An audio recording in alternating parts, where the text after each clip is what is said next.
തിരുമന്ത്രം 7ാം തന്ത്രത്തിലേക്ക് നാം പ്രവേശിക്കുകയാണ്.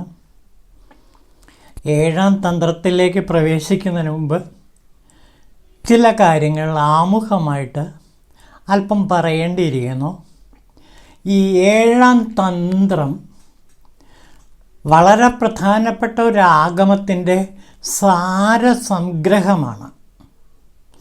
ആ ആഗമത്തിൻ്റെ പേര് കാലോത്തരാഗമം എന്നാണ്. കാലോത്തരാഗമം ഇന്ന് കണ്ടുകിട്ടാനില്ല. അതിനെക്കുറിച്ചുള്ള വിവരങ്ങളും നമുക്ക് ഇന്ന് കിട്ടാനില്ല.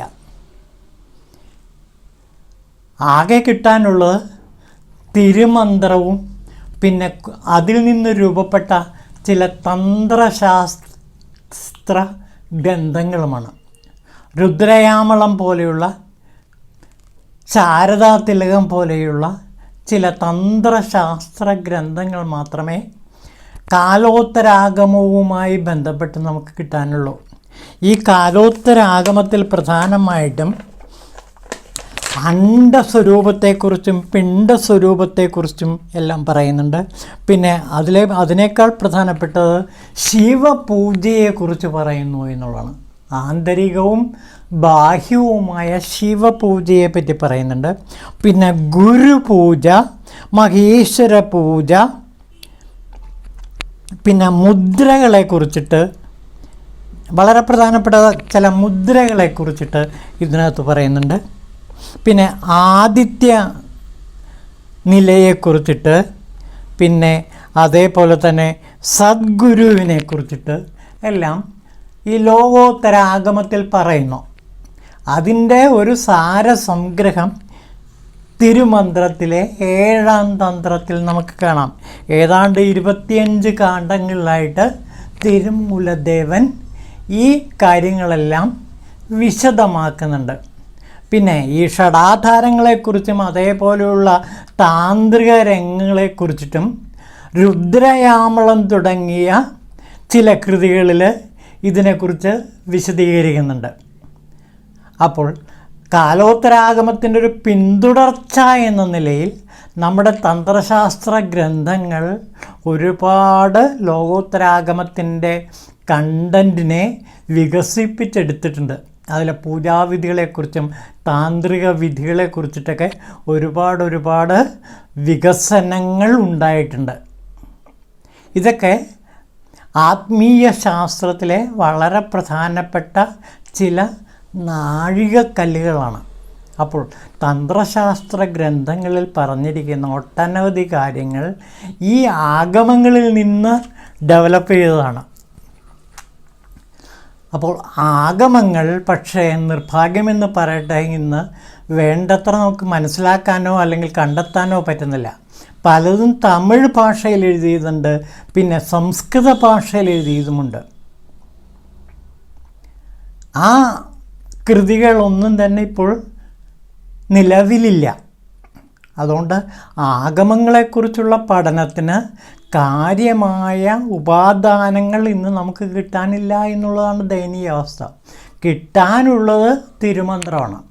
അതിൽ 9 ആഗമങ്ങളുടെ സാരസംഗ്രഹം കൊടുത്തിട്ടുണ്ട്. അങ്ങനെ ഈ 9 ആഗമങ്ങളിൽപ്പെട്ട ഒരു വളരെ പ്രധാനപ്പെട്ട ആഗമമാണ് കാലോത്തരാഗമം. അങ്ങനെ തിരുമന്ത്രത്തിലൂടെ നമുക്ക് കാലോത്തരാഗമത്തിലേക്കും പിന്നെ അതേപോലെ തന്നെയുള്ള ചില തന്ത്രശാസ്ത്ര ഗ്രന്ഥങ്ങളിലേക്കും പ്രവേശിക്കാൻ കഴിയും.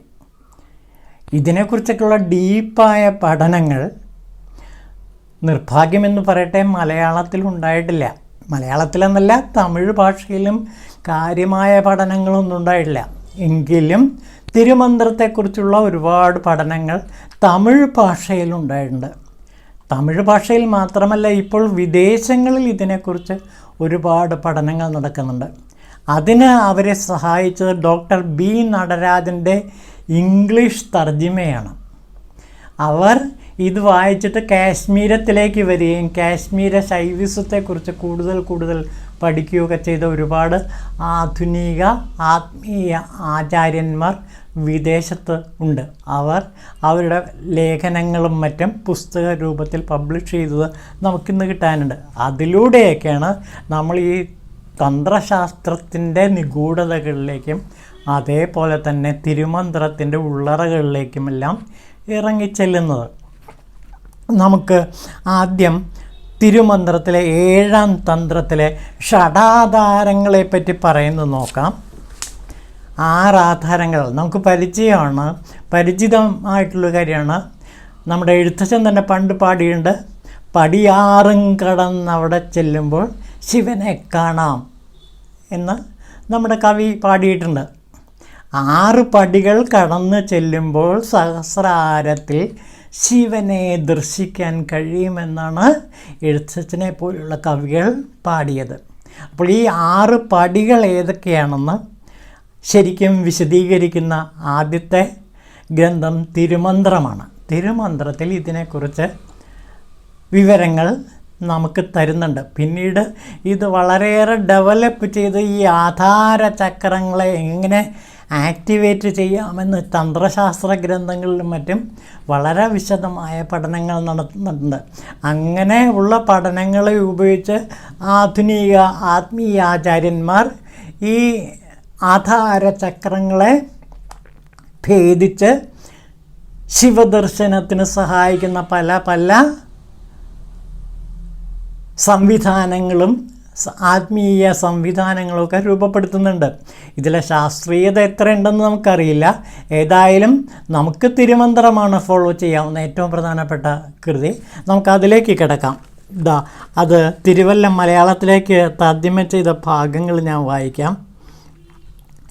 ആധാരം 6 ഏതെന്നാൽ 4 ഇതൾ മൂലാധാരം, 6 ഇതളുള്ള സ്വാധിഷ്ഠാനം, 4 അങ്കുലം മേൽ 2 അങ്കുലം മേൽ നാഭിയം മണിപൂരകം കേൾ, പിന്നെയുണ്ട് അനാഹതം 8 അങ്കുലത്തിനു മേൽ. അതായത് നമ്മുടെ ശരീരത്തിലുള്ള 6 ആധാരങ്ങളെക്കുറിച്ചിട്ടാണ് തിരുമൂലദേവൻ ഇവിടെ നമുക്ക് പറഞ്ഞു തരുന്നത്. ഈ 6 ആധാരങ്ങളെക്കുറിച്ചുള്ള അറിവ് തിരുമൂലദേവൻ പറഞ്ഞു തരുന്നത് ഏതൊക്കെയാണെന്ന് നോക്കാം. 4 ഇതളുള്ള താമരപ്പൂവ് മൂലാധാരത്തിൽ സ്ഥിതി ചെയ്യുന്നു. പിന്നെ 6 ഇതൾ ഉള്ള താമര സ്വാധിഷ്ഠാന ചക്രത്തിൽ സ്ഥിതി ചെയ്യുന്നു. പിന്നെ 10 ഇതൾ ഉള്ള മണിപൂരക ചക്രം, പിന്നെ 12 ഇതൾ ഉള്ള അനാഹത ചക്രം എന്നിവ കടന്ന് 16 ഇതൾ കൊണ്ട വിശുദ്ധി വഴി മേലോട്ട് ഉയർന്നു വരുന്ന മൂലാഗ്നി 2 ഇതൾ വടിവായ ആജ്ഞ എന്ന ആധാരചക്രത്തിൽ ശിവശക്തിയായി അടങ്ങി നിൽക്കുമ്പോൾ സാധകന് കാലസ്വരൂപനായ ശിവനെ ദർശിക്കാം.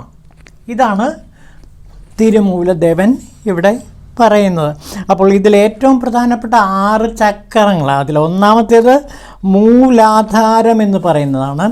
ഈ മൂലാധാരത്തെക്കുറിച്ചുള്ള വിവരങ്ങൾ പിന്നീട് ഈ 6 ചക്രങ്ങളെക്കുറിച്ചുള്ള വിവരങ്ങൾ പിന്നീട് അനേകം തന്ത്രശാസ്ത്ര ഗ്രന്ഥങ്ങളിൽ നമുക്ക് വായിക്കാൻ പറ്റും. അതിൽ പ്രധാനമായിട്ടും രുദ്രയാമളം എന്ന് പറഞ്ഞിട്ടൊരു കൃതിയുണ്ട്. അതിൽ ഈ ഷഡ്ചക്രങ്ങളെക്കുറിച്ചിട്ടും ഷഡ്ചക്ര ഭേദനത്തെക്കുറിച്ചിട്ടൊക്കെ പറയുന്നുണ്ട്. അതിൽ ഈ മൂലാധാരം ഏറെക്കുറെ ഗുഹ്യസ്ഥാനത്ത് സ്ഥിതി ചെയ്യുന്നതാണ് ഇത്. ഇതാ നോക്കൂ, അതിലെ താമരകൾ വിരിഞ്ഞതുപോലുള്ള ആത്മീയ ചക്രങ്ങളെയാണ് ഇവിടെ ഭാവന ചെയ്യുന്നത്. ഈ ചക്രങ്ങളിൽ ധ്യാനിക്കുന്നത് വഴി ചക്രങ്ങളെ ഭേദിക്കാൻ കഴിയും. ജീവാത്മാവിനെ മൂലാധാരത്തിൽ നിന്നുണർത്തി തലയിൽ നെറുകയിലുള്ള സഹസ്രാര പദ്മത്തിലെ പരമാത്മാവിലെത്തിക്കാൻ ഈ 6 ചക്രങ്ങളെയും ഭേദിക്കേണ്ടതുണ്ട് എന്നാണ് പറയുന്നത്. അതിൽ നമുക്ക് ഓരോരോ ചക്രങ്ങളെക്കുറിച്ച് നോക്കാം. അതിൽ ആദ്യത്തേതാണ് മൂലാധാരം. 4 ഇതൾ താമരയിൽ 4 അക്ഷര വടിവാർന്നതാണിത്. ഇതിൻ്റെ ഇതളുകൾ ചുവപ്പ് കലർന്ന ഓറഞ്ച് നിറം മാറി മാറി വരുന്നതാണ്. ഇതിൻ്റെ വടിവം ചതുർകോണത്തിലടങ്ങിയ ത്രികോണം. ഇത് മറ്റുള്ള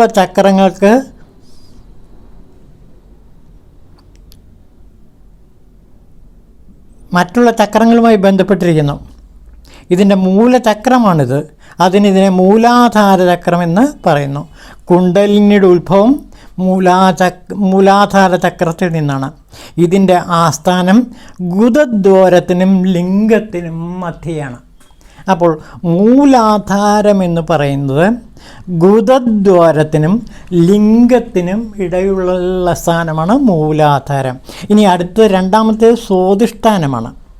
ഇത് 6 ഇതളുകളുള്ള താമരയാണ്. 6 അക്ഷര വടിവാണ് ഇതിലുള്ളത്. ഇതിൻ്റെ നിറം ചുവപ്പാണ്. ആസ്ഥാനം ലിംഗം കേന്ദ്രീകരിച്ചാണ്. തിങ്കളിൻ്റെ ഒറ്റക്കലാശക്തി ഉത്ഭവസ്ഥാനമാണ് സ്വാധിഷ്ഠാനം. നാഥൻ ബ്രഹ്മാവ്. മൂലാധാരത്തിൻ്റെത് ഗണപതിയാണ്. പിന്നെ അത് കഴിഞ്ഞിട്ട് മണിപൂരകം. 10 ഇതൾ താമരയാണിത്. 12 അക്ഷരങ്ങൾ ഇവിടെ സ്ഥിതി ചെയ്യുന്നു. നാഭി സൂര്യനെ ആധാരമാക്കിയ 3 വട്ടങ്ങൾ കൊണ്ടതാണ്. നാഥൻ വിഷ്ണുവാണ്. പിന്നെ അനാഹതം 12 ഇതൾ താമരയാണിത്. നാഥൻ രുദ്രൻ. പിന്നെ വിഭൂതി 16 ദളങ്ങളുള്ള 16 ജീവാക്ഷരങ്ങൾ ഇതിൽ ഉൾക്കൊള്ളുന്നു. അപ്പോൾ അക്ഷരങ്ങളുമായിട്ട് വളരെ ബന്ധപ്പെട്ടതാണ് നമ്മുടെ ആധാരങ്ങൾ. പിന്നെ ആജ്ഞാചക്രം 6ാമത്തെ ചക്രമാണ് ഏറ്റവും പ്രധാനപ്പെട്ടത്. 2 ഇതൾ താമര ഇവിടെ സ്ഥിതി ചെയ്യുന്നു. പിന്നെ പ്രണവരൂപമായ അന്തരാത്മാവ് ഇവിടെ ഉപവിഷ്ടനായിരിക്കുന്നു. നാഥൻ സദാശിവൻ. ശിവനെ ദർശിക്കേണ്ട ദർശനവാതിലാണിത്. ഈ വാതിൽ വഴി കപാലം കാണുന്നവരുടെ ഉണർവ് ശിവദർശനത്തിന് സായുജ്യമായി പരിണമിക്കും. ഇവിടെ ഉണ്ടാകുന്ന പ്രജ്ഞയും ഒളിയുമാണ് ശിവൻ്റെ തൃപ്പാദങ്ങൾ. അപ്പോൾ ആജ്ഞാചക്രത്തിൽ നാം കാണുന്ന ശിവൻ്റെ തൃപ്പാദങ്ങളാണ്. അത് കഴിഞ്ഞിട്ടാണ് സഹസ്രാരം. ഇതിനെക്കുറിച്ചിട്ടാണ് ഈ 6 ചക്രങ്ങളെക്കുറിച്ചിട്ടാണ് ഇവിടെ വിവരിക്കുന്നത്. 4 ആധാരം 6 4 ഇതൾ മൂലാധാരം, 6 ഇതളുള്ള സ്വാധിഷ്ഠാനം എന്ന് തുടങ്ങിയ ഈ കവിതകളിൽ ഈ 6 ആധാരങ്ങളെക്കുറിച്ചിട്ടും ഇവിടെ പറയുന്നുണ്ട്. ഇതിൽ രുദ്രയാമളത്തിൽ ഇതിനെക്കുറിച്ച് കൂടുതൽ വിവരങ്ങൾ നമുക്ക് കാണാവുന്നതാണ്. നോക്കൂ, ഗുഹ്യസ്ഥാനത്ത്, ലിംഗമൂലത്തിൽ, നാഭി പ്രദേശത്ത്, ഹൃദയത്തിൽ, കഴുത്തിൽ, പുരിക മധ്യത്തിൽ. ഇങ്ങനെയാണ് ഈ 6 ചക്രങ്ങളുടെ സ്ഥാനം. ഈ 6 ശരീരത്തിലുള്ള ഈ 6 ചക്രങ്ങളാണ് മൂലാധാരം മുതൽ ഈ ഭ്രൂമധ്യം വരെയുള്ള 6 ചക്രങ്ങൾ. ഈ ചക്രങ്ങളെ ഭേദിക്കണം. ഈ 6 സ്ഥാനങ്ങളിലുള്ള ചക്രങ്ങളെ ഭേദിച്ചിട്ട് വേണം രുദ്രഗ്രന്ഥി വിഭേദിനി എന്നൊക്കെ പറഞ്ഞിട്ട് ലളിതാ സഹസ്രനാമത്തിൽ ഇതിനെക്കുറിച്ച് വിശദമായിട്ട് വിവരിക്കുന്നുണ്ട്. അപ്പോൾ അതിപ്രാചീന കാലം മുതലേ തന്നെ ഈ ഷഡാധാരങ്ങളെ ഭേദിക്കുന്ന, ഷഡാധാരങ്ങളിൽ നിന്ന് ഉയർന്നു വരുന്ന കുണ്ടലിനി ശക്തിയെക്കുറിച്ചുള്ള അറിവുകൾ നമുക്ക് തന്ത്രശാസ്ത്ര ഗ്രന്ഥങ്ങളിലും ആഗമ ഗ്രന്ഥങ്ങളിലും നിറയെ കാണാൻ കഴിയും. ഇതാണ് ഷഡാധാരങ്ങളുടെ ആദ്യ പാടൽ. ഇനി നമുക്ക് അടുത്ത ദിവസം എടുക്കാം. ഓം ശിവായ തിരുമൂലർ ദേവായ നമഃ.